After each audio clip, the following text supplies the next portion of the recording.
अस्सलाम वालेकुम। फ़ख्र न्यूज़ के साथ मैं हूँ सादिया बतूल। सबसे पहले शामिल करेंगे आज की अहम खबरें। नवाब शाह से डिस्ट्रिक्ट रिपोर्टर मोहम्मद आजम भट्टी। फ़ख्र न्यूज़। डिप्टी कमिश्नर शहीद बेनज़ीराबाद अब्दुल समद निज़ामानी की ज़ेर सदारत ज़िला में 13 अक्टूबर से शुरू होने वाली कौमी इंसदादे पोलियो मुहिम के इंतजामात का जायज़ा लेने के लिए एक इजलास आज डिप्टी कमिश्नर ऑफिस के दरबार हॉल में मुनक्किद हुआ।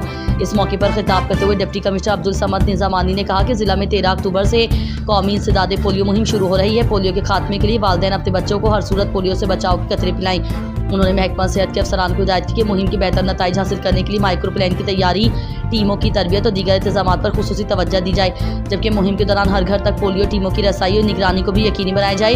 डिप्टी कमिश्नर ने मज़ीद कहा कि कौमी इंसदादे पोलियो मुहिम एक कौमी फरीज़ा है, इसलिए किसी भी किस्म की सुस्ती बर्दाश्त नहीं की जाएगी। इजलास को ब्रीफिंग देते हुए district health officer doctor Asadullah diary और फोकल पर्सन पोलियो डॉक्टर अल्लाह बख्श राजपर ने बताया कि मुल्क भर की तरह जिला शहीद बेनज़ीराबाद में भी कौमी इंसदादे पोलियो मुहिम 13 अक्टूबर से 19 अक्टूबर तक जारी रहेगी। इस मुहिम के दौरान जिला के 5 साल तक की उम्र के 4,26,000 से ज़ायद बच्चों को पोलियो से बचाव के कतरे पिलाए जाएंगे।